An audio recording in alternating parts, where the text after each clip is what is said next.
বাংলাদেশি কর্মীদের জন্য ইউরোপের সবচেয়ে বড় শ্রমবাজার ভূমধ্য সাগর পারের দেশ ইতালি।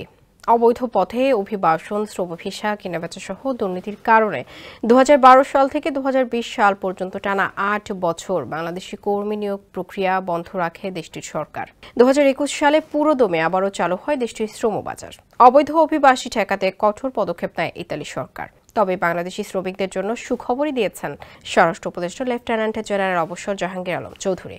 সোমবার সচিবালয় স্বরাষ্ট্র মন্ত্রণালয়ের সভাকক্ষে উপদেষ্টার সঙ্গে ইতালির স্বরাষ্ট্রমন্ত্রী মাতিও পিয়ান্তিদোসির সঙ্গে সাক্ষাৎ হয়। এরপর স্বরাষ্ট্র উপদেষ্টা বলেছেন, ইতালি সরকার বাংলাদেশ থেকে লিগ্যাল চ্যানেলে শ্রমিক নিতে আগ্রহী। উপদেষ্টা বলেন, ইতালি বলেছে বাংলাদেশের শ্রমিকরা খুব কঠোর পরিশ্রমী। তারা আমাদের দেশ থেকে নতুন করে লিগ্যাল চ্যানেলে লোক নিতে আগ্রহী।